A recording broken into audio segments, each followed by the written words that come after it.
Hello বন্ধুরা, আমি শুভ আর তোমরা দেখছো আমার ইউটিউব চ্যানেল বাউন্ডুলে। তোমাদের সবাইকে স্বাগত আরও একটা নতুন ভিডিওয়।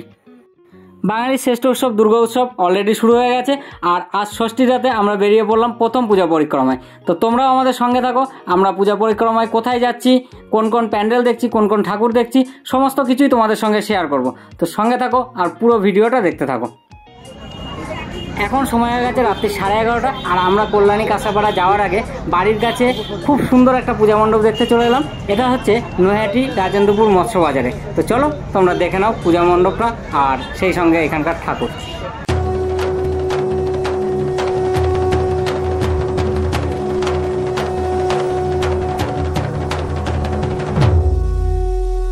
আমরা পৌঁছে গেছি কাঁচরাপাড়া, আর কাঁচরাপাড়া পৌঁছেই চলে এসেছি কাঁচরাপাড়া স্টেশনের পাশে ষোলরপল্লীর পূজা মণ্ডপ দেখতে।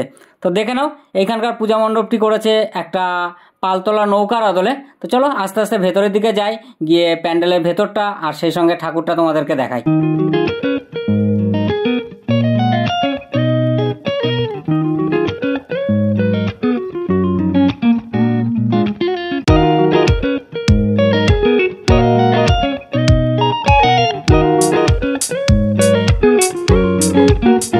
আমরা ষোলরপল্লীর পূজা মণ্ডপ আর প্রতিমা দর্শন করে বেরিয়ে গেলাম। এখন আমরা চলে যাব বাগমোড়ের দিকে, আর বাগমোড়ের দিকে যেতে যেতে রাস্তার পাশে যেসব পূজা মণ্ডপগুলো পড়বে সেগুলো আমরা দেখব, সেই সঙ্গে তোমাদেরকেও দেখাবো। আমরা এখন পৌঁছে গেছি নবাঙ্কুরের পূজা মণ্ডপের সামনে, আর এইখানে করেছে দুবাইয়ের অ্যাড্রেস ডাউনটাউন টাওয়ারের আদলে পূজা মণ্ডপটি। তো চলো ভেতরের দিকে যাওয়া যাক, গিয়ে আমরা প্রতিমা দর্শন করি।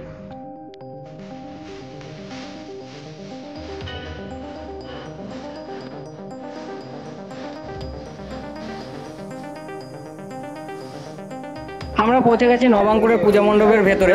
তো এইখানকার পূজা মণ্ডপের ভেতরে সুন্দর কারুকার্য, আর এখানকার দেবী প্রতিমাটা তোমরা দেখে নাও।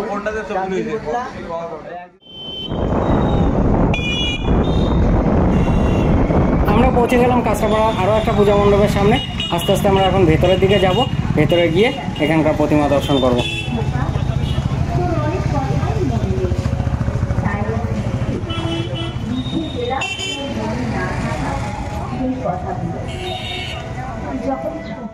আর এই জায়গায় এবছরের পুজোর থিম হয়েছে সন্তান আর পিতামাতার একটা সম্পর্ক নিয়ে।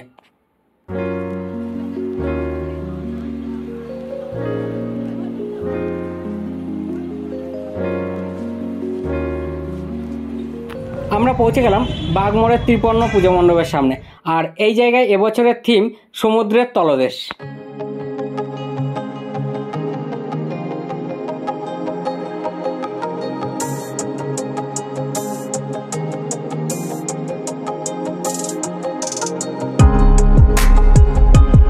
এখন সময় হয়ে গেছে রাত্রির 2টো, আর আমরা চলে এসেছি কাঁচরাপাড়া রথতলার পূজা মণ্ডপের কাছে। এই রাত্রেও কিন্তু এখানে বেশ ভালোই ভিড় রয়েছে, বেশ খানিকটা লাইনও রয়েছে। আর এইখানকার পূজা মণ্ডপ তৈরি করেছে এবার বৃন্দাবনের চন্দ্রোদয় মন্দিরের আদলে।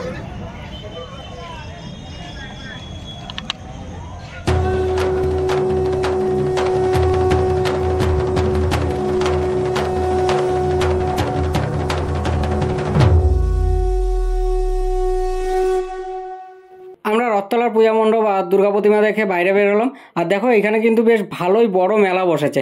চলো এবার আমরা চলে যাব কল্যাণীর দিকে। আমরা এখন চলে এসেছি কল্যাণী সেন্ট্রাল পার্কে, আর কল্যাণীতে ঠাকুর দেখতে এসে রেস্ট নেওয়ার একটা খুব সুন্দর জায়গা কিন্তু এই সেন্ট্রাল পার্ক।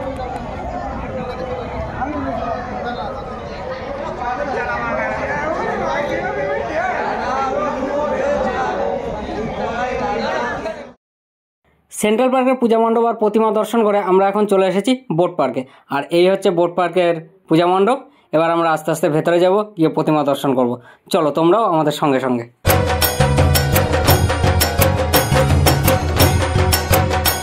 এখন সময় হয়ে গেছে রাত্রি 3টে, আর আমরা সবেমাত্র পৌঁছালাম কল্যাণী তথা সারা পশ্চিমবঙ্গের সর্বশ্রেষ্ঠ একটা প্যান্ডেল, কল্যাণী ITI মোড়ের লুমিনাস ক্লাবের প্যান্ডেল।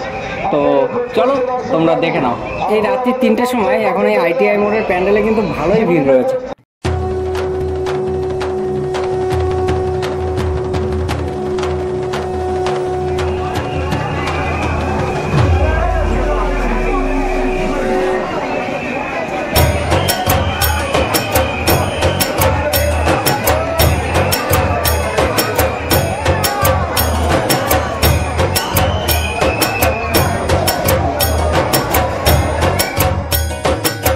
ITI মোড়ের পূজা মণ্ডপ দেখে আমরা এখন চলে এসেছি কল্যাণী মেন স্টেশনের কাছে।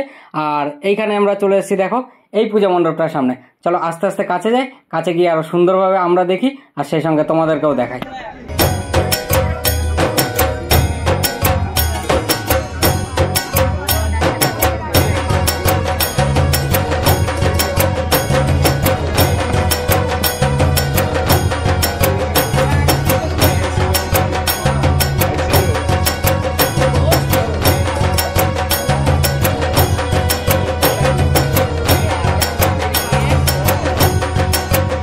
এখন সময় হয়ে গেছে ভোর 4টে, আর আমরা আজকের মতো শেষ পূজা মণ্ডপ দেখার জন্য এগিয়ে যাচ্ছি।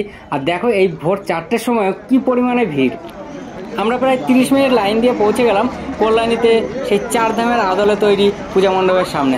দেখো আমরা পৌঁছে গেছি, জাস্ট দারুণ দারুণ লাগছে। আমরা লাইন থেকে বাইরে বেরিয়ে এলাম, তার কারণ আমরা মণ্ডপের ভেতরে প্রবেশ করবো না। আমরা শুনেছিলাম যে ওই ওপরটায় উঠতে দিচ্ছিল, কিন্তু প্রচণ্ড ভিড়ের চাপে মণ্ডপের ক্ষতি হবে, সেই জন্য ওপরে ওঠা বন্ধ করে দিয়েছে। ওই জন্য আমরা বাইরে থেকে পূজা মণ্ডপটাকে খুব সুন্দরভাবে দেখছি। আমরা 4 ধাম দেখে আজকের মতো পূজা পরিক্রমা শেষ করলাম, আর এখন বাড়ির পথ ধরেছি। আর সেই সঙ্গে আজকের ভিডিওটা এইখানেই শেষ করছি। ভিডিওটা কেমন লাগলো অবশ্যই কমেন্টে জানিও, কোনো কিছু প্রশ্ন থাকলে অবশ্যই কমেন্ট করো, আর ভালো লাগলে ভিডিওটাকে লাইক করো, বন্ধুদের মধ্যে শেয়ার করো।